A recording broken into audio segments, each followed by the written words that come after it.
Laden, something of a hero to some Muslims, extremist Muslims, fundamentalists, but that sentiment not widely shared among the majority of Muslims here or around the world. The latest polls, in fact, show bin Laden with little support among Muslims in other countries. As for Muslims in this country, they were generally applauding the killing. Eyewitness News reporter Dave Navarro continuing our coverage. He's on the Upper East Side. David?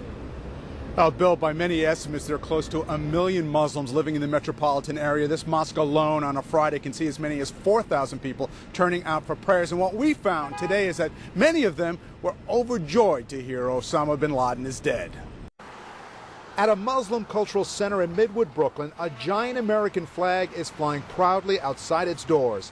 And in the lobby, they were handing out sweets.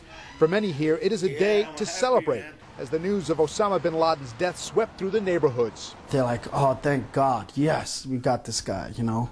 We can celebrate at this moment now. We can move forward. Hopefully we can get the other guys. In Manhattan, the imam who is working to bring a mosque and cultural center a few blocks away from Ground Zero beamed with excitement.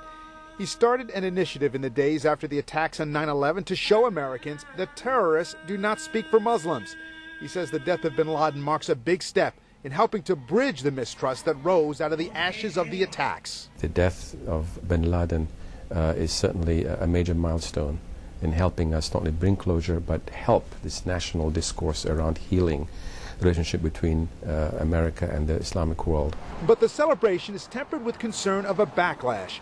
A police cruiser was parked outside this Muslim center today as a precaution, and many emailed its executive director worried about retaliation. I hope now our brothers and sisters, Pakistani brothers and sisters in U.S. are not targets of hate now. Still, many of the Muslims we spoke to today believe the death of bin Laden makes the world a safer place. Osama bin Laden did not represent Islam and the Muslims, and hopefully, this would lead to better things. Well, among the many injured and hurt and killed in 9/11 were several dozen innocent Muslims, among them a pregnant woman and an NYPD cadet. Reporting live from the Upper East Side, David Navarro, Channel 7 Eyewitness News.